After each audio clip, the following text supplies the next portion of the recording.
ha trabajado a través de la historia con el ser humano de muchas y diferentes maneras.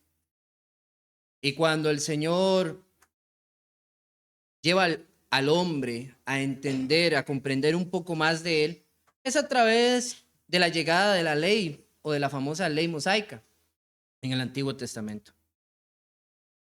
Comprender un poco más de su naturaleza, a comprender más cómo es Él y a entender la exigencia que en el hombre debe haber para acercarse a Dios. No en balde, el libro de Levíticos existe. Cada libro en la Biblia tiene un tema central y el de Levíticos es santidad. Y tiene toda una serie de normas bastante abrumadoras para uno pensarlo hoy en día sobre la conducta y comportamiento que debería reflejarse día tras día en todo momento para el pueblo hebreo o israelita. Sin embargo, no hay mayor diferencia en el cristianismo. Incluso podría yo pensar que es o puede ser más complicado. Pero hay un efecto de una situación y yo quiero que usted reflexione antes de que iniciemos en esta mañana sobre algo importante. Según Levíticos capítulo 16, el día de la expiación era un momento cúspide, un momento relevante y absolutamente de enfoque para todo el pueblo de Israel. Era diferente para ellos. Para ellos había un día específico para el perdón de los pecados. Solo un día en el año. Y ese momento era culminante. Y según lo que dice el registro de Éxodo capítulo 28, habla sobre un poco de la vestimenta que llevaba el sumo sacerdote, el único que podía pasar del lugar santo al lugar santísimo para llevar el incienso que representaba las oraciones de los santos y traer expiación al pueblo. Pero mi idea está hacia la figura de la persona como tal para entender un principio importante. Imagínense en la cena, mis queridos hermanos. Este hombre tenía que haber pasado por un ritualismo, tenía que haber sacrificado por sí mismo, por sus pecados. Era un hombre que no en un día, sino todos los días de su vida tenía que conducirse con integridad, conducirse con amor, conducirse con paciencia todos los días. Porque a la hora que él entraba al lugar santísimo, significaba algo que pudiera ser glorioso para el pueblo o abrumador. El traje del sumo sacerdote tenía unas campanitas abajo guindadas y esas campanitas sonaban para que todos pudieran escuchar que el sumo sacerdote caminaba y estaba procediendo en su ordenanza para con el pueblo. Pero tradicionalmente se cuenta de que los judíos llegaron a amarrar un mecate en el pie del sumo sacerdote. Porque había veces en que el sumo sacerdote entraba al lugar santísimo y ese sumo sacerdote no estaba santificado, no se conducía en santidad. Y entonces moría ante la presencia de Dios. Y cuando no escuchaban las campanitas, jalaban el mecate para traer su cuerpo muerto. Porque nadie podía ir a entrar ahí, tocarlo y sacarlo. Piensen usted qué triste y qué difícil debía ser para el pueblo cuando un sumo sacerdote era sacado de aquel lugar o su cadáver. Esa es una figura abrumadora, hermanos. Es una figura que al pueblo decía, no tenemos expiación.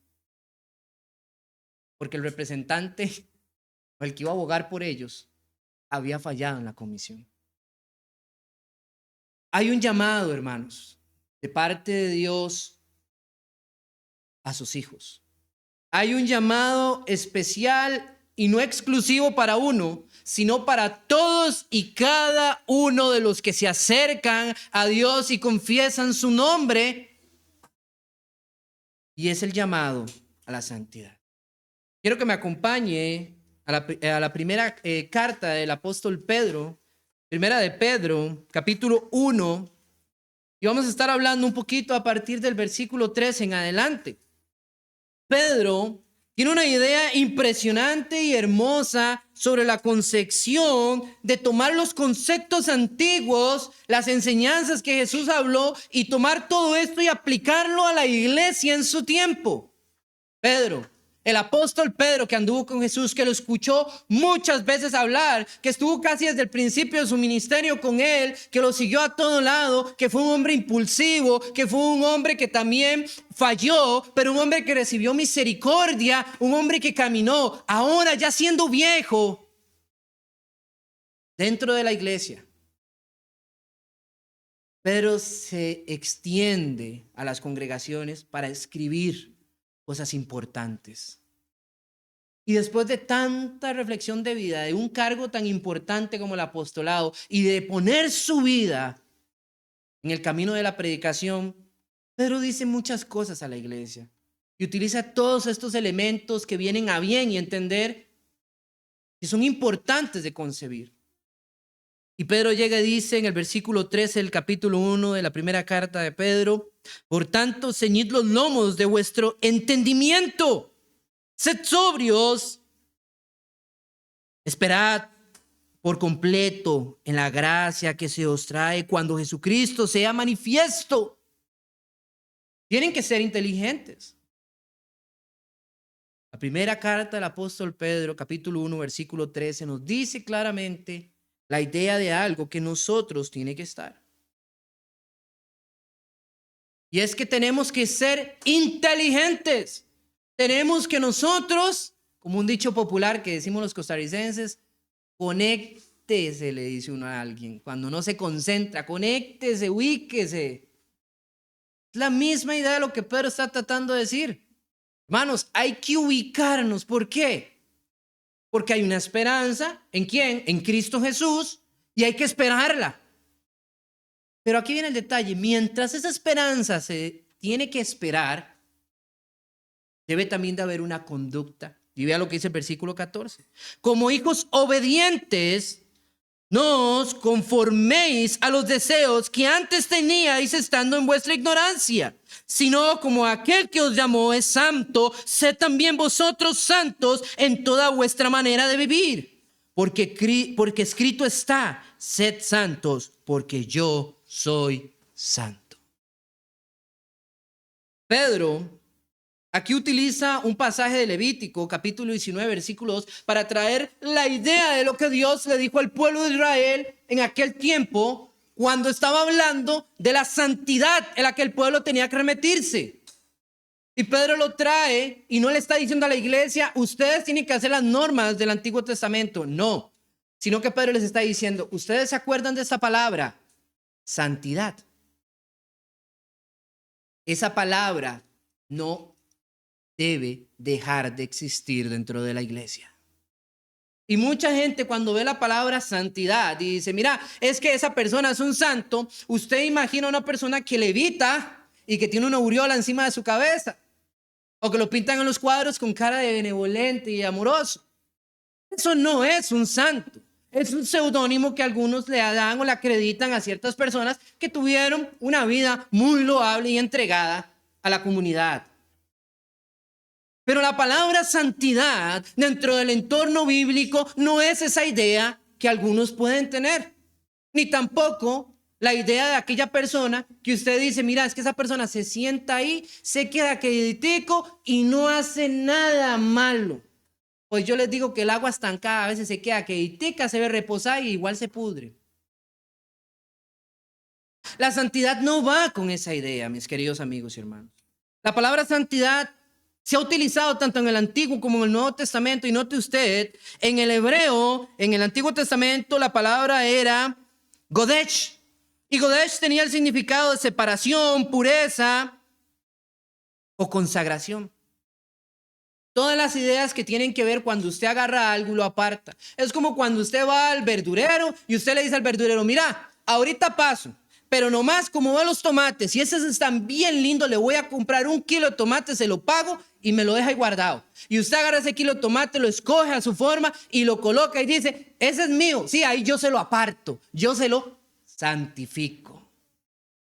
Eso es lo que quiere decir ser santificado. Ser apartado es exclusivo de alguien. Ahora, en el Nuevo Testamento, la palabra coge ahora pragmáticamente ya una posesión más coherente hacia la idea vívida. Y en el griego el término significa agios y este implica apartado de Dios o diferente del mundo. La idea es que una persona que es apartada de Dios no puede ser igual al mundo. No os conforméis a los deseos de este mundo. No seáis como el mundo. ¿Por qué creen que tanto énfasis en la escritura en hacer o de marcar una diferencia? La palabra del Señor dice tantas cosas como no os unáis a yugo desigual, que busquemos amistades en concordancia espiritual, que busquemos nosotros también establecernos en una ideología espiritual, que no vayamos conforme a los deleites y deseos del mundo, que no accedamos a aquello que Dios ha dicho no. La idea de todo esto dentro de la escritura es que usted y yo entendamos que hemos sido llamados a santidad. Así que en esta mañana, hoy vamos a hablar de 3 puntos importantes de lo que Pedro toca en mucha relevancia con respecto a ser llamados a la santidad. Es un llamado, usted decide si lo cumple o no. ¿Ven qué bonito? Porque el Señor no nos obliga, ni está en el interés del Señor obligarnos a nosotros a hacer su voluntad. Somos llamados a ella y eso es un privilegio. Pero muchos van por los deleites y placeres del mundo y otros tienen una mirada más objetiva a un mundo existente más allá. Así que vamos a analizar 3 puntos claves de lo que Pedro desarrolla aquí. Lo primero es, la naturaleza de Dios exige santidad. Vea usted lo que dice el versículo 16. Porque escrito está, sed santos porque yo soy santo. La palabra del Señor allá en Habacuc demostraba o nos determinaba y nos decía a nosotros que Dios no puede adherirse ni tener ninguna vinculación con el mal. Habacuc 1:13. Porque la idea esencial de Dios es entender que Dios es santo, apartado de toda cosa mala. Santiago decía sobre nuestro Señor y decía que Dios es el Padre de las luces en quien no hay sombra de variación. Dios no cambia ni ha cambiado nunca, hermanos. Lo que ha cambiado es la forma de trabajar con el hombre, pero Dios, Él sigue siendo. Dios no existió un día y dijo hoy voy a comportarme como un ser diferente. No, Dios tiene una naturaleza divina que rechaza por completo todo lo que es contrario a ella. Es como el agua y el aceite. Usted puede darle vueltas al agua y al aceite y se van las burbujitas por todo lado, pero el aceite no se mezcla con el agua. Y eso pasa con la naturaleza divina de Dios. En la naturaleza divina de Dios, Él no puede tener una adherencia de ningún modo al pecado. Hay una frase muy simbólica y llamativa que muchos pronuncian, que es, Dios ama al pecador. Y ahí hay un conflicto muy grande, porque yo veo a través de las escrituras que a mí nunca me ha dicho la escritura que Dios ama al pecador. Que Dios ama al ser humano, sí, ama al ser humano porque es su creación y Él lo creó, bueno, en gran manera. Y en el jardín del Edén el Señor se paseaba ante su creación. Pero introducido el pecado en este mundo, ¿qué sucedió? Dios selló el jardín del Edén. Dios separó al hombre de todo lo que se llamara su presencia inmediata. Y hay que comprender eso, hermanos. Dios no tiene comunión con el pecado. Yo no puedo llegar y llamarme un hijo de Dios. Yo no puedo llamar y decir, ay, yo amo al Señor cuando yo estoy sucio. Siempre la figura de esto es entender que yo no voy a abrazar a Dios con mis manos llenas de barro. porque el Señor no lo va a permitir. El Señor está listo, está deseoso de limpiarte, de purificarte, de lavarte, de desadherirte de toda mancha pecaminosa de tu vida, siempre y cuando sea tu deseo, sea nuestro deseo hacerlo. Pero Él no piensa ensuciarse en el proceso. Y esto puede sonar duro. Porque la Escritura a mí me enseña que Dios no tiene ninguna adherencia con el pecado. Y esto nos trae una idea que tal vez es fuerte, pero que a la vez también nos invita a entender de que Dios quiere que nosotros estemos en el estado natural en el que Él nos creó santidad. ¿Saben? A mí me encanta cuando ya en Génesis al final llega y dice que Adán y Eva no tenían vergüenza. Estaban desnudos y no tenían vergüenza. Pero lo primero que pasa después de haber ingerido el fruto del conocimiento del bien y del mal, dice que ellos abrieron sus ojos y se dieron cuenta que estaban desnudos. Y entonces se fueron a tapar con hojas de higo. El ser humano no fue creado, hermanos, para vivir lleno de vergüenza, de temor, de ira, de frustración. ¿Ustedes han visto cómo la sociedad está envenenada con todos estos conceptos? Jóvenes van y se matan porque no obtienen el trabajo que quieren. Otros llegan y asesinan a una mujer porque ella no me amó como yo la amaba. Otras personas se frustran porque no alcanzaron los sueños que imaginaron tener. Ya a los 25 querían ser dueños de su propia empresa. Son solo visiones pragmáticas de un mundo efímero. Y tanto nos duele, tanto enfatizamos tenerlo o no tenerlo. Yo no estoy diciendo que ponerse metas en esta vida sea algo malo, no. Claro, póngaselas y luche por ellas y esfuércese digna y honradamente por cada una. Pero no desbarate su vida por ello. No venda su alma al diablo, hermanos. Porque cuando usted le pone más valor a lo humano y a lo terrenal, está cada día más lejos de lo espiritual.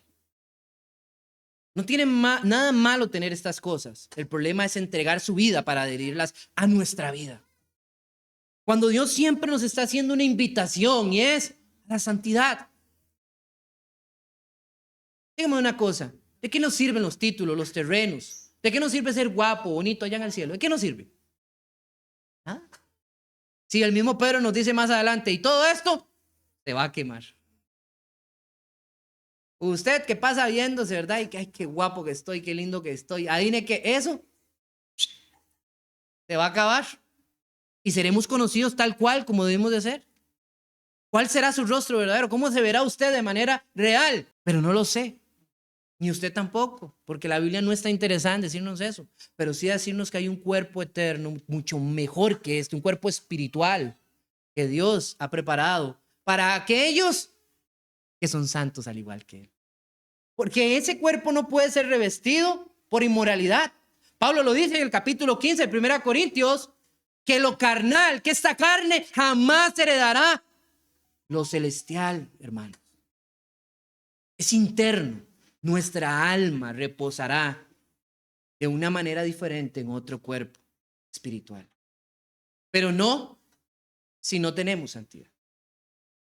Porque la adherencia que Dios busca de nosotros a Él es en la santidad. Punto número 2. Pedro habla sobre que la santidad comienza en una vida nueva. Vea usted conmigo, vaya al versículo 23. Dice, siendo renacidos no de simiente corruptible, sino de incorruptible por la palabra de Dios que vive y permanece para siempre. Y si usted ve el versículo 22 dice, habiendo purificado vuestras almas por la obediencia a la verdad mediante el Espíritu. Pedro está hablando del bautismo. Está utilizando una idea clara que en Juan capítulo 3, Jesús lo dijo y lo manifestó a Nicodemo. Si usted va conmigo a Juan capítulo 3, vea qué rápido. Eso es un hermoso texto que nos gusta utilizar mucho por su enfoque claro y directo. Juan, a diferencia de los otros escritos del Evangelio de Jesús estaba enfocado en hablar cosas personales de la vida de Cristo. Por eso es un evangelio distinto en cuanto a lo que nos muestra, pero no es diferente. Solo que nos da otros datos. Juan capítulo 3. Y entonces usted ve que dice en el versículo 1 en adelante: había un hombre de los fariseos que se llamaba Nicodemo, un príncipe entre los judíos. Este vino a Jesús de noche y le dijo: Rabí, sabemos que has venido de Dios como maestro, porque nadie puede hacer estas señales que tú haces si no está Dios con él. Respondió Jesús y le dijo: de cierto te digo, que el que no naciere de nuevo no puede ver el reino de Dios. ¿Dónde comienza la santidad del hombre? Si usted y yo estamos sucios, si usted y yo estamos llenos de pecado, la Biblia nos dice que eso es como inmundicia en nosotros, suciedad. Como aquellos que tienen un carro de color blanco y cuando ven que le cae el lodo dicen: ah, qué feo se ve. Pues como cuando usted anda vestido de blanco, ¿verdad? Y le cae una manchita y usted: ah, ya no se ve bien. ¿Por qué? Porque se ensució. Entonces, para comenzar la santidad, para comenzar el camino de la limpieza, de la pureza de Dios, debe haber un nuevo nacimiento. Y qué mejor, hermanos, cuando usted lo meten en las aguas para lavarlo con el detergente, que es la sangre de Cristo. No en vano las escrituras dicen que su sangre nos ha hecho blancos como la nieve. Esa es la idea de un lavamiento. Es la idea de una nueva vida. Mucha gente a veces llega a las aguas del bautismo y hace esto porque dice: mira, es que yo veo que todo el mundo se deposita ahí, se mete bajo el agua y ya recibe el carnet de la membresía de la iglesia. Yo voy a hacer lo mismo. No, eso no funciona así. La iglesia no tiene carnet de membresía, hermanos. Es una familia y la gente es incluida a la familia por Dios. No porque yo vaya y bautice a alguien, entonces ahora sí está incluido. Si no lo bautiza el hermano Cristo, pero no está incluido. También, hermanos, es un error. El bautismo es algo importante y su poder se ejerce en él mismo por la voluntad divina, no por la de hombres. El único ser importante en el bautismo es la persona que se bautiza. Que sepa qué está haciendo. Que sepa que está a punto de caminar en una vida nueva que va en la misericordia hacia la santidad de Dios. Hay personas que pasaron por el agua, pero nunca nacieron de nuevo, hermanos. Hay personas que simple y sencillamente dijeron: bueno, esto hay que hacerlo, y lo hago y punto, se acabó. Pero no nacieron de nuevo. La gente a veces llega y se impacta en la vida y dice: yo quiero que llegue el final del mundo para ya tener esa vida nueva, esa vida eterna que Dios me ofreció. La vida eterna que Dios te ofreció inicia en las aguas del bautismo. Ahí inicia. Ahí es el borrón y cuenta nueva, la limpieza y el camino en santidad constante que debemos de tener hasta llegar al trono celestial. Pero la vida nueva en Cristo Jesús inicia el día en que nosotros nos bautizamos, creyendo en el perdón de nuestros pecados a través del agua, obedeciendo a la palabra del Señor plenamente. Es ahí donde inicia el camino a la santidad. Hay personas que piensan y dicen: bueno, yo me bauticé, pero como me bauticé a los 13, 14 años, 15, 18, ya cuando yo me haga más mayor, ahí sí ya comienzo el camino a la santidad, porque ahí ya me empiezo a portar más bien. Tengo que disfrutar mi juventud.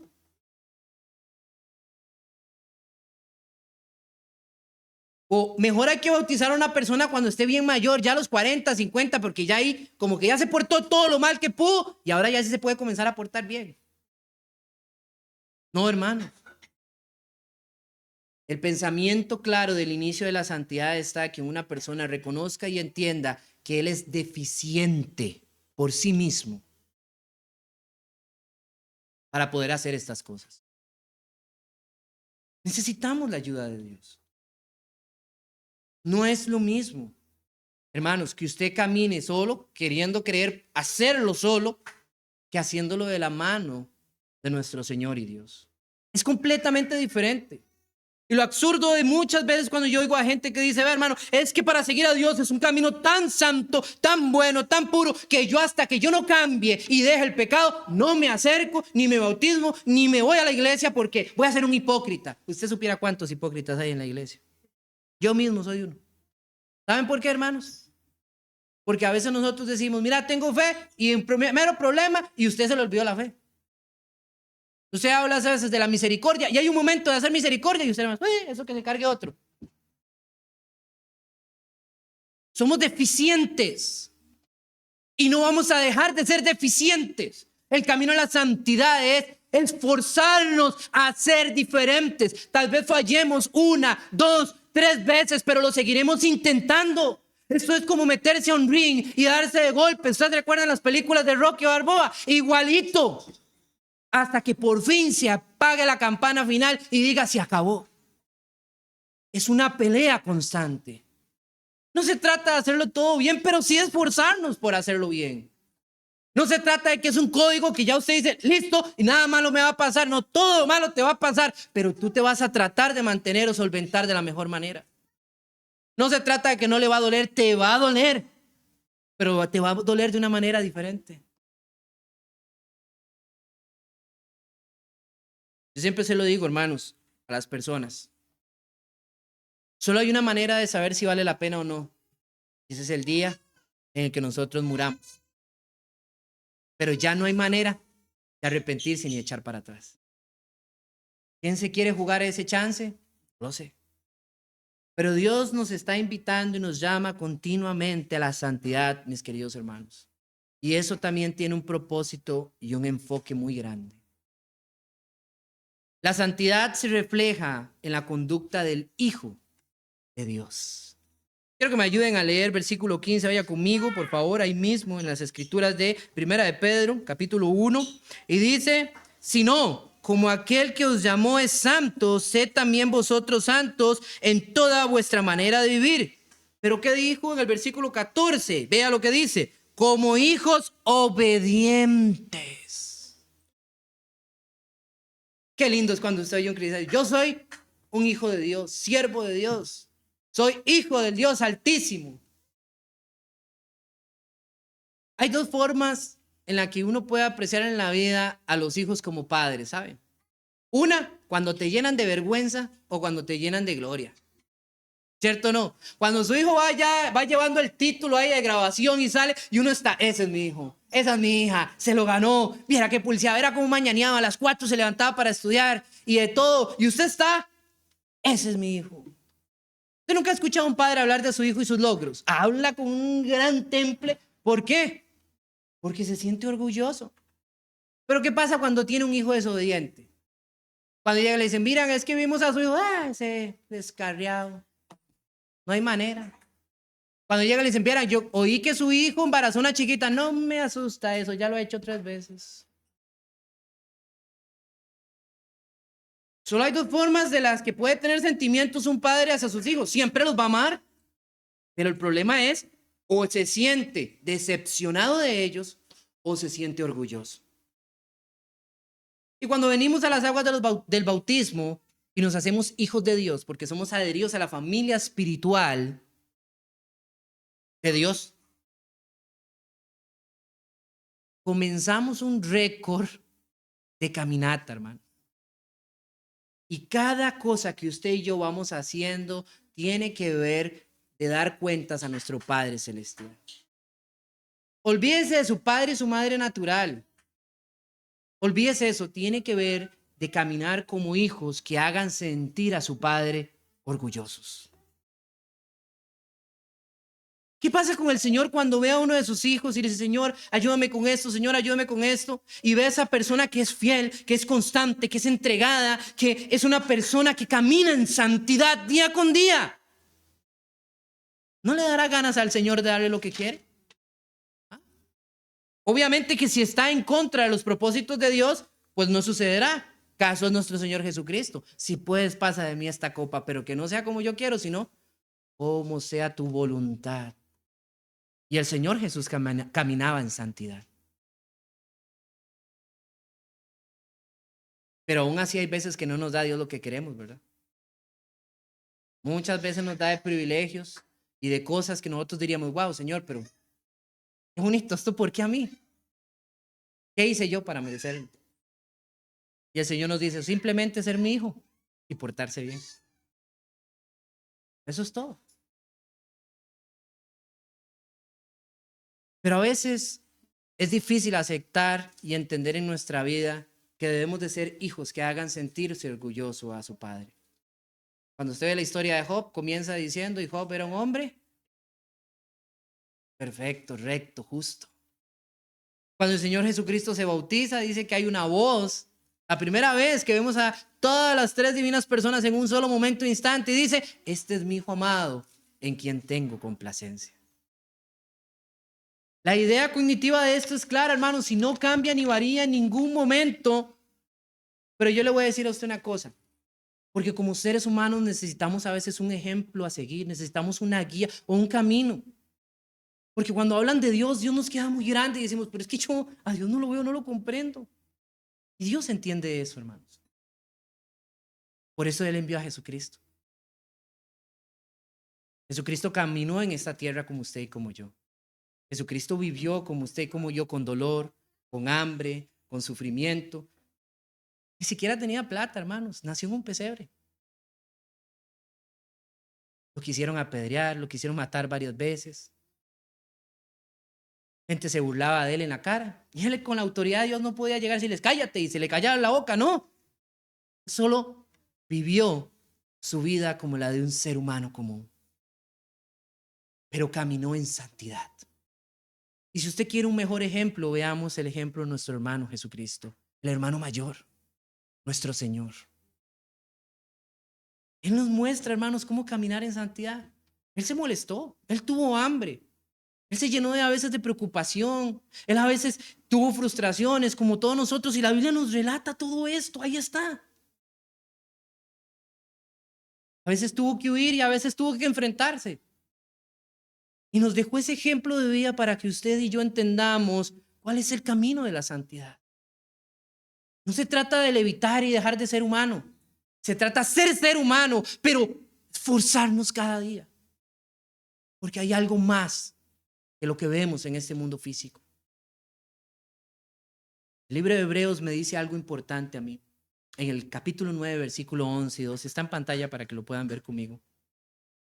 Pero está hallando presente Cristo, sumo sacerdote de los bienes venideros, por el más amplio y el más perfecto tabernáculo, no hecho de manos, es decir, no de esta creación, y no por sangre de machos cabríos ni de becerros, sino por su propia sangre, entró una vez y para siempre en el lugar santísimo, habiendo obedecido eterna redención.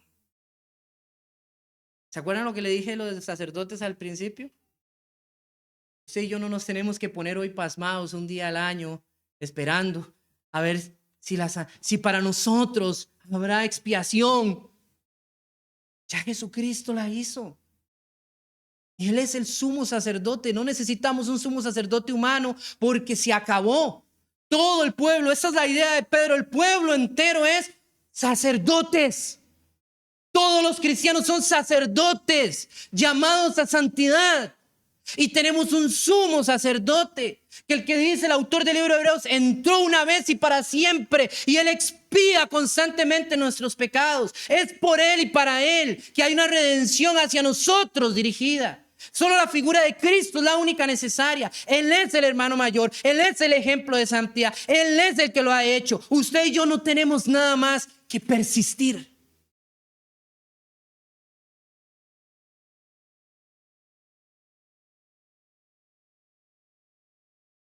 Persistir, hermanos. Y quiero cerrar con estas palabras. Y lo apunté para que no me pierda ni una sola coma de lo que quería decirles. El llamado a la santidad no es una carga imposible, sino una respuesta honesta de quienes hemos contemplado el sacrificio de Cristo y hemos hallado en Él el amor más grande y profundo. No debemos buscar la santidad por miedo a un Dios que como quisiera destruirnos, sino por el deseo de poder ver algún día aquel que nos amó más que nadie en este mundo porque Él es santo. Y así como Él fue y es santo, nosotros también debemos de ser santos.